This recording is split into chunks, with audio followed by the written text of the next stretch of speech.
Ladies and gentlemen, please welcome our next speaker, Alejandro Duarte, presenting the topic, the MariaDB evolution, just a fork of MySQL. One more reminder, you can ask questions after the presentation if we have enough time, or you can also go to the Slido, use this QR code and ask the questions in the hall 2. This is the hall 2. So I will read out the questions if they arise. Thank you. All right. Thank you for that introduction. Yeah, it's a default database almost. We're going to see that later. So that was a good way to start this presentation, which I have titled the MariaDB evolution. Is it just a fork of MySQL? Spoiler alert. It's not. You probably guessed it. It's highly compatible though. So I'm a software engineer. I work in DevRel with MariaDB.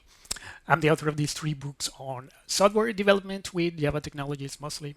And I'm writing a new one called MariaDB for Developers. A little bit of operations as well, if you're interested. Just take a photo of this one. If you like this presentation, you probably like this book as well. Once I get it ready, because I'm on chapter 5 of 10 or something like that. Anyway, that's not what we're going to talk about today. The idea is that I'm going to give you a historical context of how MySQL was born, how MariaDB was born. We're going to get a bit technical and talk about storage engines, which is a pretty cool feature of MariaDB, especially of MariaDB.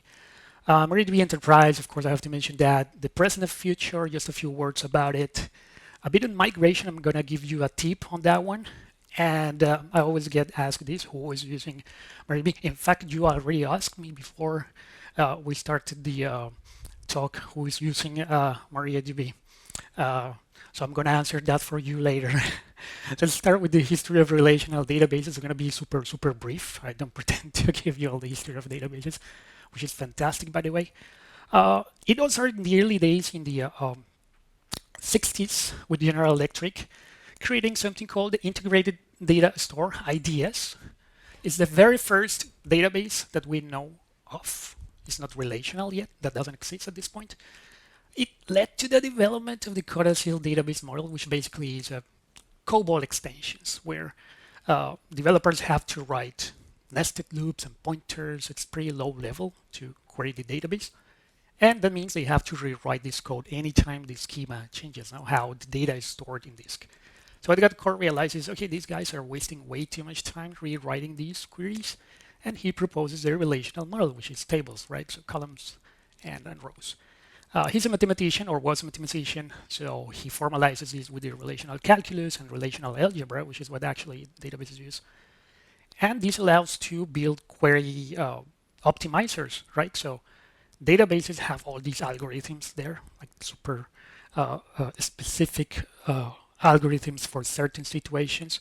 There are many of them, and they can pick the best algorithm given the circumstances of the database itself. They collect, for example, statistics about the data. So I'm going to pick this algorithm when I have 10 rows, but I'm going to pick that one when I have several millions or even billions of rows. And they're much better than any software developer, really. All this is theory until around maybe even in the 60s it started already, but this exploded maybe during the 70s. It started to appear the first implementation. This was all theoretical before. So one that's very famous is System R, which sometimes you find it in articles like if it was a database by IBM, but it's not. From what I have read, I have tried to read as much as I can about the history of databases. I understand this as a project, research project, really. They don't want it to develop a product that they were going to sell with this project. Ingress in the University of California, Berkeley. The precursors of Postgres, Oracle, we know Oracle. Mimer in the University of Uppsala in Sweden, another academic project. And the predominant query language was QL. This means something like, although there are different interpretations of this, querying using the English language, or people say just querying language or query language. I think the most precise is querying using the English language. So let's remember that one, QL. Now, later, the scientists, especially at IBM, the computer scientists, they wanted to compete with these language. So they wanted to compete with the University of California, basically. They wanted to have something better than Q, which I don't know if you have seen it. It's not, I don't think it's that great. It has some cool things, I have to say, but I think SQL is much better. And they started a game that they call Square. I see it as a game, which is also kind of a language, but it was more like a game they have among them. That's specifying queries using a relational environment. They want to come up with a best solution for running queries against relational databases. And it uses these scientific notations. It has like a super indices. So it's really hard to type on a keyboard, so programmers are not going to use this. They redesign it and create something called SQL. So they are kind of playing with the words, the SQL to quill, basically. However, this was a trademark in the UK. I think it was an aircraft company or something like that.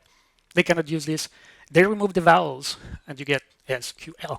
And that's the reason we say SQL, right? We continue to say SQL, especially native English speakers, they would say SQL and not SQL. Now, it got standardized after these databases adopted the language later in mid-80s. And the standard does call it SQL. But I like to say SQL because it kind of reminds me of this interesting story. Now, to give you some context, open source was well established in the 80s. With the GNU project, the general public license, GPL, which, well, I guess many of you at least probably know that that's one of the most popular databases licenses for free software. It guarantees that if I distribute software, I have to give access to the source code. It protects the freedom of the user. They say, at least the GNU project like to think so. The Linux operating system was under development. It was released under the GPL. Postgres is also under development. It's not GPL, but it's under development with many students contributing code to it. But there are no free SQL databases because Postgres wasn't designed originally to support SQL. These changes with the very first free SQL database, which was called MiniSQL or MSQL for short. These offer better performance than Postgres. Postgres was, I think, implemented back then in like Lisp or something like that. So it wasn't really super performant. Now it is. It's still in use, especially in embedded devices. Not heavily maintained. That's the latest release, 2021, but it's still in use. However, there is no open source database that supports SQL. This one is free. You can now at this point you can try databases and SQL for free. You don't have to pay, but you cannot see the code of this one. So that changes with MySQL. So Mikael Videnius created this database in Finland. Call it MySQL. Not because of the English article my, but the name of one of his daughters. I think in Swedish might be something like, I don't know if anybody speaks Swedish. I have no idea. Some say Maya. I think you would say MySQL or MySQL.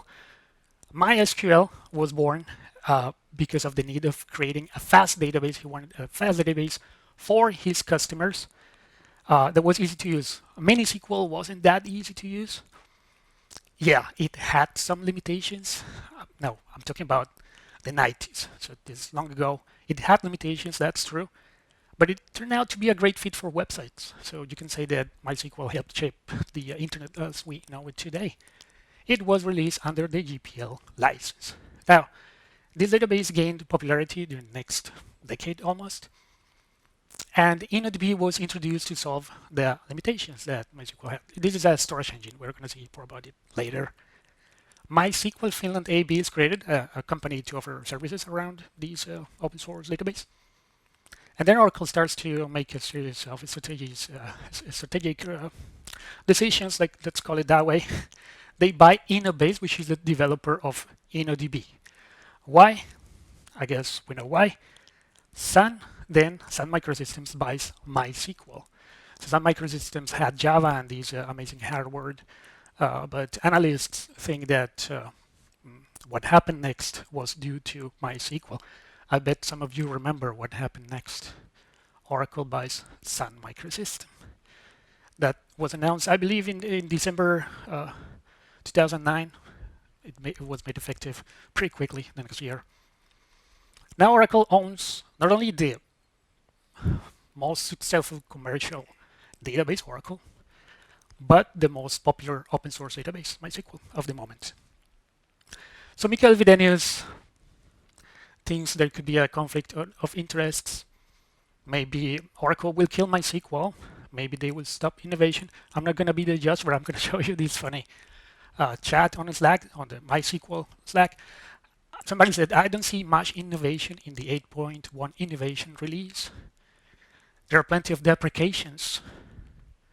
Is that the new definition of innovation at Oracle? They are joking, for real, but I'll let you decide whether there is truth in this or not. Michael Videnius thought so, and the community around MySQL thought so, and they copy the code. It's GPL, they can do it, and start a new project. But not only that, the developers of the MySQL project, almost all of them, they move to this new project that you guessed it is MariaDB. Maria is another daughter of Michael Videnius, and we're going to see something called max scale. Max, you guessed it, right? So it was born as a fork of MySQL, and initially they wanted to have this super high compatibility with MySQL to the point that you could just replace it. So they called it drop-in replacement. It's not the case anymore. The first version was 5.1. We are in 11.5 or something like that. Obviously, it has to be GPL license. And it gained popularity very, very, very quickly. And like you said, it's the default database in many Linux distributions. To the point that when you type MySQL to connect supposedly to MySQL on a Linux distribution, you're actually connecting to MariaDB in most of them, not all of them. You can see it with the Debian Popcorn popularity package that sends information of the packages that are installed in certain machines. You see MariaDB in blue are getting more and more installations. It's similar in Windows. I'm going to skip this. So MariaDB gains popularity. The MariaDB Foundation is created to avoid that what happened to MySQL with Oracle happened to MariaDB in the future. And the MariaDB Corporation, now it's called PLC, is also funded with Michael Videnius in both organizations. This company creates faster connectors for Java, Python, C++, etc., and additional storage engines, as well as some services. So let's talk about that, storage engines, which is, in my opinion, one of the coolest features in MariaDB. And there are many. You see InnoDB there. We already mentioned that. That's for transactional workloads. So operations, let's call it that way. Ironically, you see column store in a horizontal way. That's for analytics. So averages, some these kind of ad hoc queries maybe. What else? MyRocks, created initially by Facebook. That's write-heavy workloads. Area, which is like Maria without the DM. That's where the name comes from. That's for read-heavy workloads. Memory, you don't have to write to disk. You have S3 for the cloud. CSV. Anyway, there are many. So how does this work? So let's say we have this server. There's one instance of MariaDB. There you have a SQL API, which is what the applications are going to use, right? Through something called connectors for, again, Java, Python, C++, Node.js. Now, those queries or those statements, they go through the storage engine API. And then these layer picks one or more of these storage engines. But notice that they are all in the same server. They coexist at the same time. In fact, when you install MariaDB and run show engines, you get this. So there are already several engines installed there. Then these, they delegate, for example, to write to disk or memory or whatever it is. So here's the cool thing about it. You can do this. So let's say we have an app and we're going to get tons of comments there. So we say create table comment, some columns. We say engine equals MyRocks because it's going to be write heavy. We're going to have many of those. That's actually the use case that Facebook had. Now we're going to save on storage. Then we create another table, categories, some columns. We say engine area because categories, they don't change ever, or they change every 5 or 10 years or more. Now, to be honest, I would have used InnoDB there, but I just wanted to show you the example. Now you can run, select something from comments, join with categories, and now you have the two storage engines in one single query, both acting according to what they were developed for. So that's the cool thing about cross-engine SQL queries. If you want to learn more about these, there's a video where I quickly go through all these storage engines, mentioning what exactly it is, which one. Feel free to navigate through those videos. Let's talk about analytics because I mentioned a column store. So you can do analytics with MariaDB. Another difference with MySQL that we were talking before the talk. So let's say I have MariaDB now in a Docker container, and you can try this very easily. I'll show you how in a moment. I create a schema or a database. They are synonyms in MariaDB. And there I'm going to create two tables, doctors and appointments. Both use InnoDB.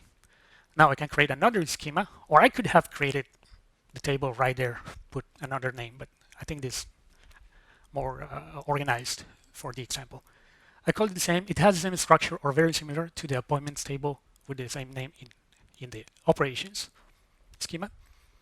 And we can copy this data. So, the basic data pipeline. Now, in reality, what you would do is maybe something like this. You will have different servers, maybe in the cloud, and you could use something like replication. Actually, you wouldn't do it like that. You would have maybe many servers there with column store, because this is for when you have billions and billions of rows and super fast. You can escalate, and then you use something called CP import. It doesn't matter where it is. There's a tool for copying this data from one database to the other. Back to the example. Let's say we insert 4 million rows, which is not even allowed for a relational database. Well, I have this query. So I'm selecting. It's an analytical query, so some average. I'm omitting all these details.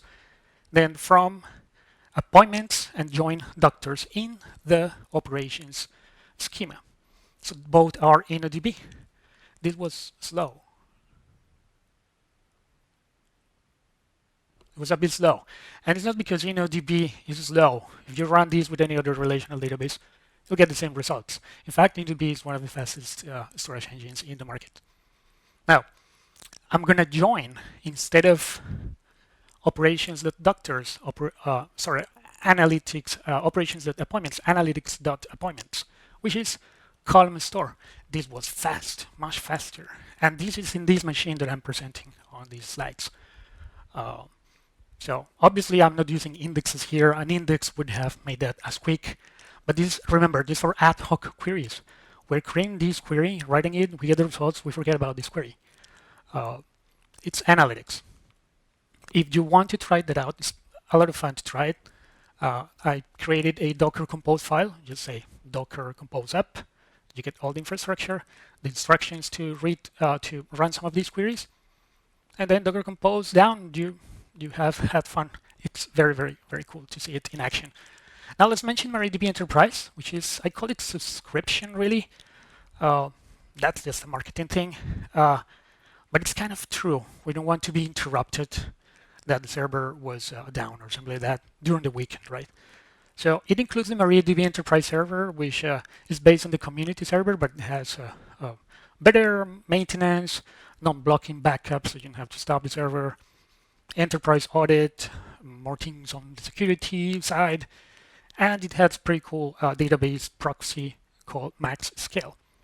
So let's talk about that one.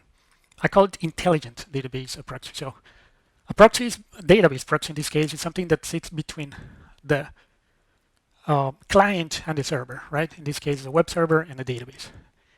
In a way that the web server, in this case, thinks it's talking to the database server, and the database server thinks it's talking to the client, to the web application. In this case, they don't know there is something in the middle, and it's intelligent because it understands SQL, so it can make decisions on what to do with the SQL, or where to send it. For example, if this is not just one server, but maybe a replicated topology.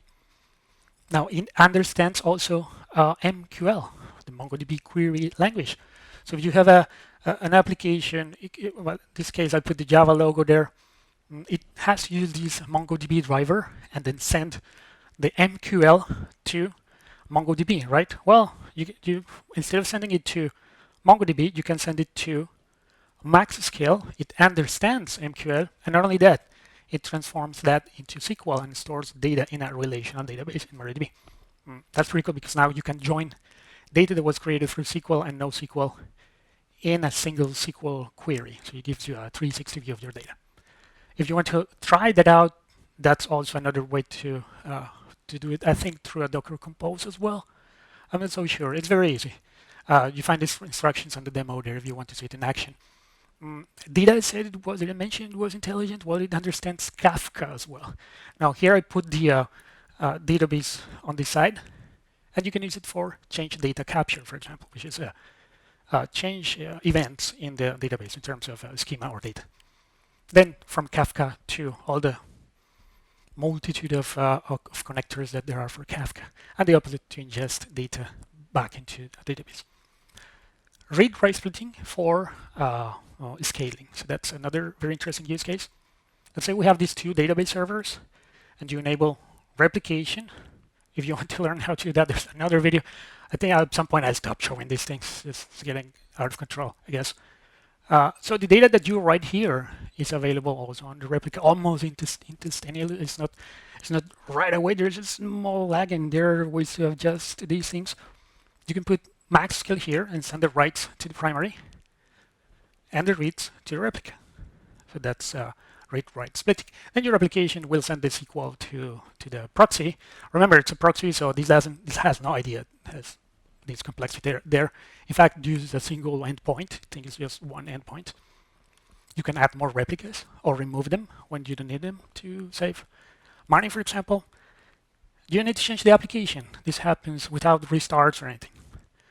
In fact, you can change the whole thing. It can evolve to something like that. Now we have maybe even 3 clouds if you want, with a mixture of InnoDB and column store. The application doesn't know this is called topology isolation. Let's talk about automatic failover, which is something that all this schema allows us to do. And let's say that one is the primary node. So it's the one handling the writes, at least on that cloud. It could fail at any point. MySQL detects this, picks another one of the replicas, and reconfigures it and promotes it as a new primary. So writes continue to happen. You don't have to do anything. This is completely automatic. Eventually, this one recovers. Maybe automatically. Maybe you reboot the machine. Whatever. It detects that it's now available, reconfigures it as a new replica, and all of a sudden you have the same capacity, assuming those nodes are equal. You can do also a manual switch over to a GUI or command line or configuration files. Now let's talk about the present future of MariaDB. So currently you can deploy MariaDB anywhere, on bare metal, in the cloud. This one is a Raspberry Pi cluster that I have in my office in Finland. I think I used Docker Swarm when I took that photo. Basically, you can't disconnect any cable there, and the thing continues to operate. I have an application heating this database as much as I can. I don't see any errors in the log of the application. Yeah, when I disconnect something, there's a tiny lag for sure, while things reconfigure. But it's pretty cool to see that it survives. I think I have 2 nodes with MySQL, which you can replicate the configuration of MySQL. So one, you change one, the other one changes as well. And then you have two nodes, so it's not a single point of failure, right? And then I have probably one primary node and a bunch of replicas. I don't recommend this setup for production databases with tiny SD cards. Probably not the best idea, but it's a lot of fun to do it. You can do it with virtual machines. There's something called multi-pass, and if you know it, it's to create virtual machines. It works on Windows, Linux, Mac, single command, you create a virtual machine. You can emulate something like this. It's a lot of fun. Now, you can deploy obviously on any cloud. The team is working right now on Kubernetes deployments and orchestration. So they are, there was a guy, I think he was in Spain, he was developing probably the best operator for MariaDB. So we hired him, now he's with the team, and I think we are soon to release these with ton of feature. We just need to complete some more tasks around the project. So stay tuned on that if you're interested. And AI capabilities. Everybody's doing this in terms of database. There is a upcoming product or feature that we're calling for now MariaDB Vector for vector search. The strategy of the company or this is more, to be honest, this is more guided by the foundation. They are doing the most of the work there. They didn't jump right away to providing one implementation of vector search. They wanted to see what the industry is going to do, what's the best strategy. Let's wait, let's not get crazy. So I presume I haven't tried myself, I have to say it, but I presume they're doing a great job because of these precautions they have had, because they are taking the steps to make sure that they deliver a great product around MariaDB. So that's what's going to happen in the future. Now, how to migrate to MariaDB. So we have documented the main databases that our customers want to migrate from and to MariaDB. So we have a lot of notes, maybe for MySQL, SQL Server, PostgreSQL, Oracle. There is a tool that we have to ease migration. It's an assessment tool, migration assessment tool, so it tells you where you could find maybe problems that you have to tweak manually. But this is boring, so I'm going to show you this one instead. The SQL compatibility modes, but I don't think any other database has this. And it's basically a variable that you set through a SQL statement, or you can use a configuration file to set this parameter to, for example, Oracle. And now MariaDB understands subset of the dialect of Oracle. Yeah, not all of it that would be impossible, but it really helps with migration, in this case from Oracle. And you find the same from for PostgreSQL, for SQL Server. So is that easy? It understands a subset of those dialects. Now, who uses all these stuff? You were asking me that. I didn't really answer that well when you were asking. I apologize for that, but maybe this will answer the question a bit better. Here are some notable contributors. I don't think I need to explain of those brands. They are huge brands. They have tons of instances of MariaDB running.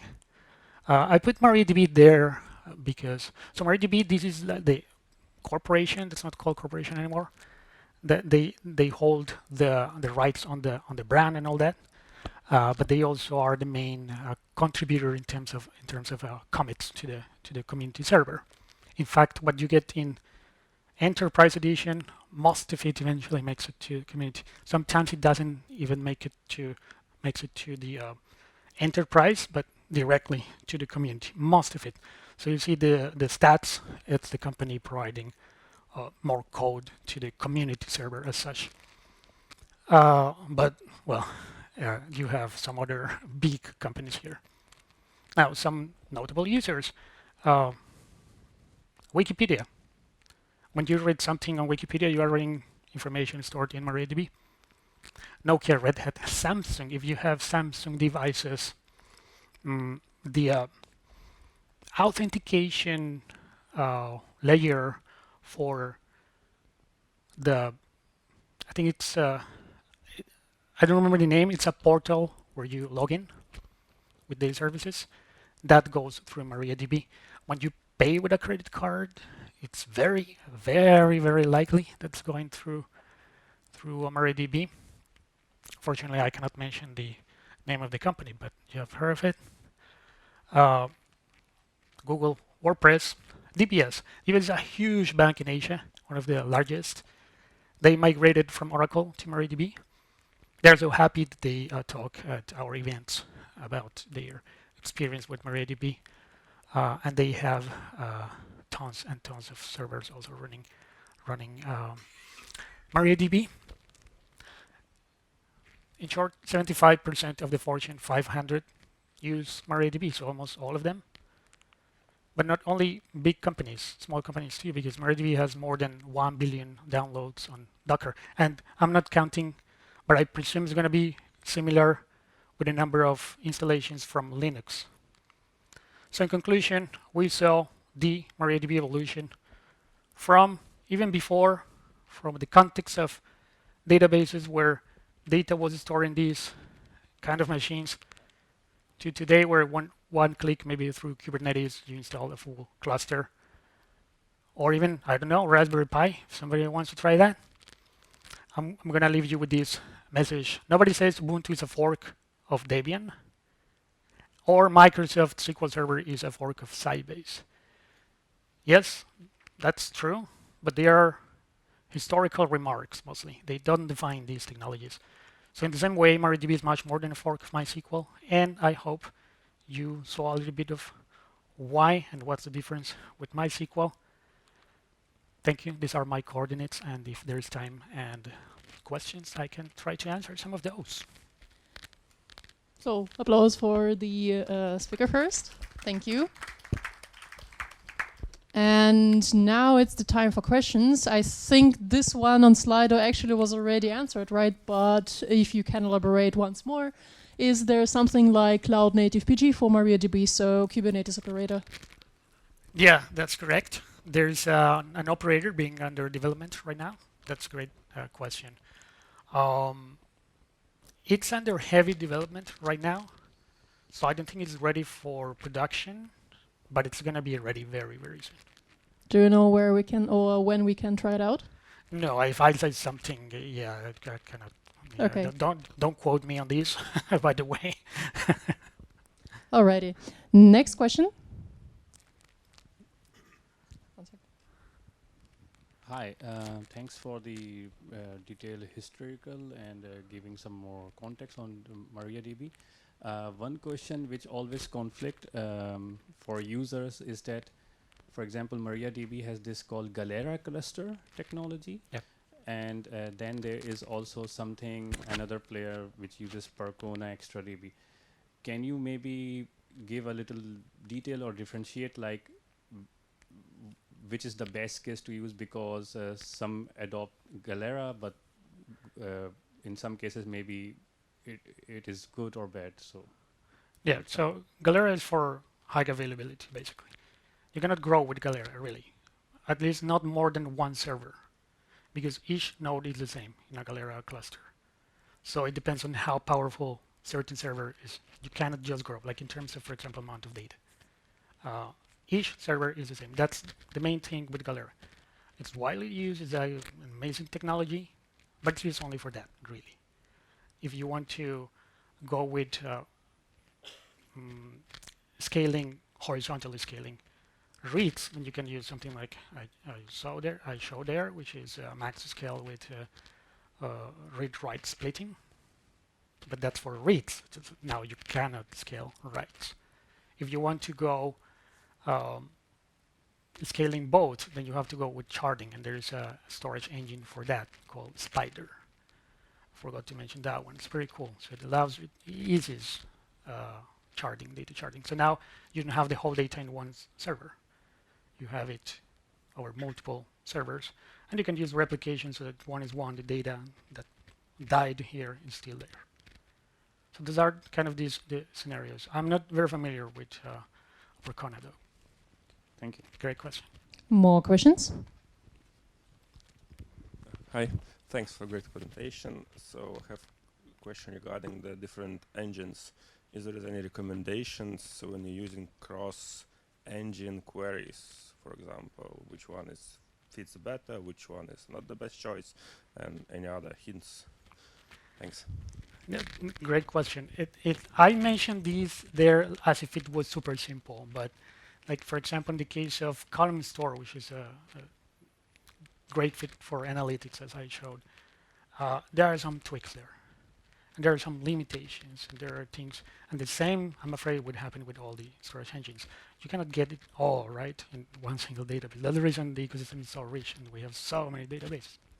MariaDB tries its best to expand its feature through storage engines. So it depends. Yeah, it always depends, right? But that's the point is I'm going to elaborate. So you have to see the features of the storage engine that you want to use. So if you have, let's say, a write-heavy workload, and it costs a lot to store that in the cloud right now. We need to save costs, or we want to. You can try and move to MyRocks, and that the compression is crazy there. You have to pay somewhere, right? So probably it's on read speed, this kind of thing, and maybe there are some limitations. So you have to go through the engine and see, okay, this one's good for this, but bad for this, so forth. And then on cross-engine, what happens is that it delegates to each engine each part. So there's also there could be a penalty there as well. But for example, if you're doing like analytics again, which is maybe the easiest to understand, an average and the column on which you are using the average or columns are all on column store, then it's going to use only column store and it's going to be quick, depending on configuration, blah blah blah. But if you include one that it's on, say, MyRocks or InnoDB, then it's going to use that performance because it obviously has to wait for that data.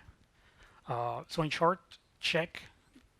I think there is a page, I should have put it there, where you see very, very shortly, or the video, maybe I mentioned that, which engine is good for what. And then from there, you can guess that, okay, if it's good for that, it's not good for the other thing. It's always like that. There's a trade-off. Now, InnoDB is what you are going to use 99.9% of the time. But yeah, great question. Thanks for that.